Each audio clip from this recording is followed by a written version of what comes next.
Chapter 3.4 and 3.5, Rate and Comparing Unit Rates.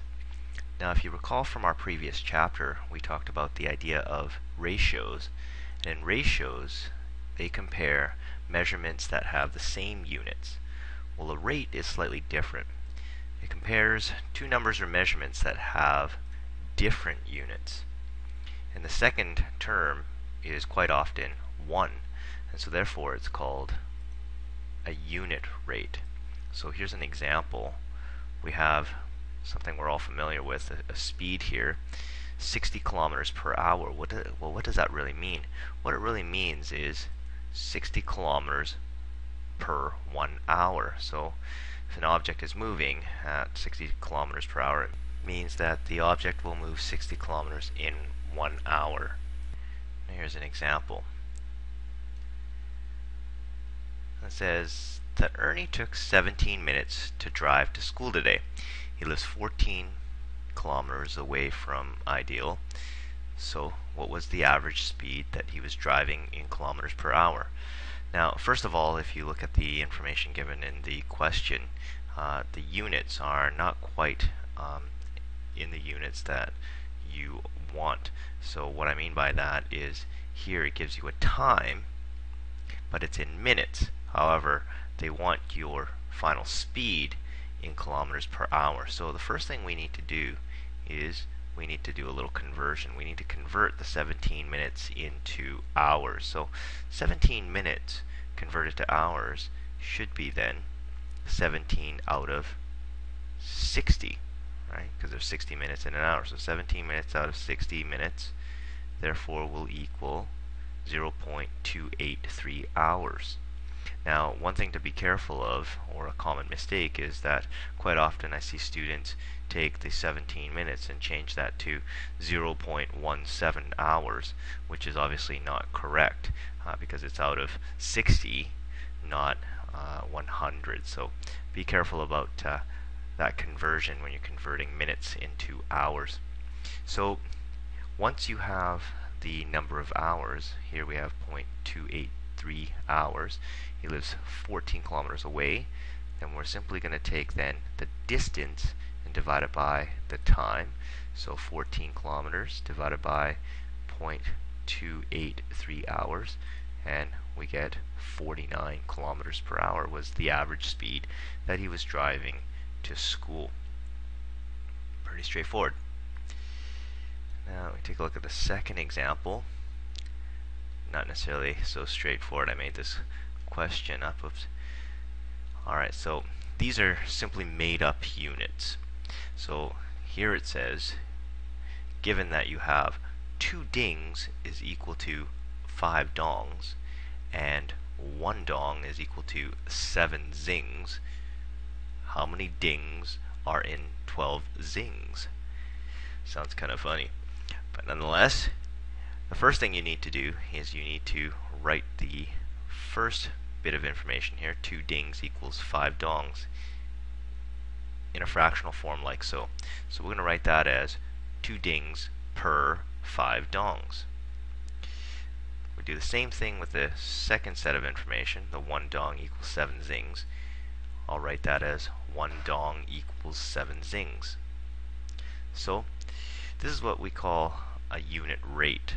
Okay? Even though in this case our unit rate does not have a denominator that is 1, but that's okay. So all I'm going to do now is use multiplication to help me solve the problem. So I'm going to start with my original number that they give me, the 12 zings, that I want to convert into dings, and I'm going to multiply by the 2 unitary rates that I just figured out. So it doesn't really matter which one you start with, but I'm going to multiply by the 1 dong over 7 zings first. Okay, so if I do this, then you'll notice something happen when I multiply these values. You look at the units, what's going to happen is if I multiply these units, the 12 zings will cancel out with these zings down here, and all I'm left with is the dong. The next thing I do, of course, is multiply by the other unit rate, the 2 dings over the 5 dongs. So if I kind of look at the units again the same way, what's going to happen is the dong and the dongs cancel, and all I'm going to be left with is the unit that I was looking for is the dings. So all I do now is look at the numbers that I have. Now remember, 12 is really 12 over 1. I'll just write that in there, 12 over 1. So all I'm doing is multiplying fractions now. So I'm going to multiply 12 by 1 by 2. It gives me 24. I'm going to multiply the 1 by 7 by 5. It gives me 35. And the only unit that I'm left with now is dings. So I get 24 over 35 dings. Now in this next chapter, we're going to look at comparing unit rates and unit prices. So here's an example to start us off.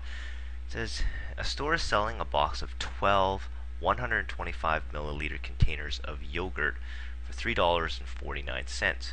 The same yogurt can be purchased in a larger size 500 milliliter container for $1.09. So the idea is to figure out which one has a better unit price. Now there's more than one way to approach these questions, so I'm going to show you 2 different ways, and there could potentially be even more ways to calculate this, but these are just 2 different methods. So I'm going to have to go and calculate then the 2 deals. So the first deal, I'm going to call it the 12 125 milliliter containers. I'm going to call that deal number 1.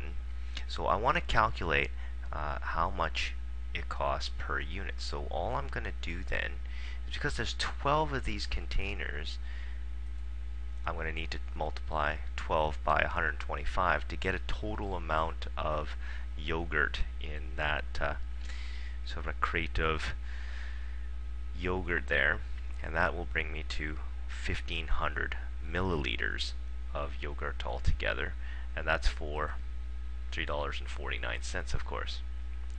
Now if I look at the second deal, it's 1 container of 500 milliliters for $1.09. So in order for me to make the same comparison, I'll need to multiply that by 3, and that will give me also 1,500 milliliters. So therefore I need to take the price of $1.09 and also multiply that by 3. So if I take $1.09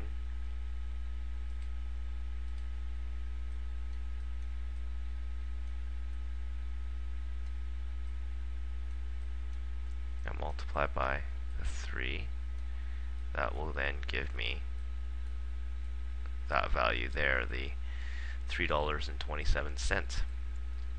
So of course then deal 2 works out to be the better unit price. So that is just one approach, of course. So we've basically matched the volumes here of the 2 different deals. So it turned out that deal 2 was the better unit price. Now of course we now know that in hindsight that deal 2 is better, but we can also calculate this in a different way. So how I approach this one, I still got to calculate, of course, the different deals.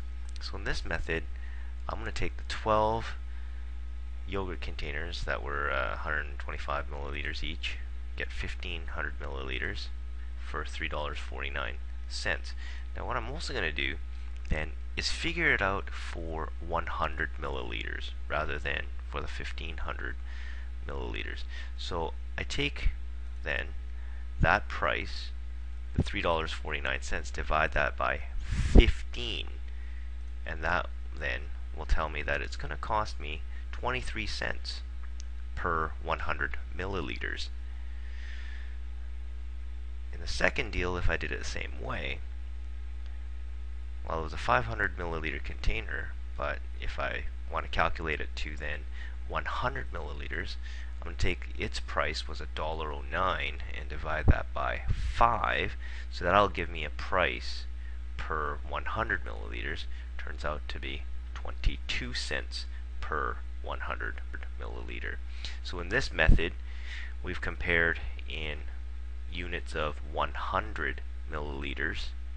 In the previous method up here, we compared in units of 1500 milliliters. In either way, it doesn't matter which way you do, you end up with the same answer. That deal 2 works out to be a better unit price.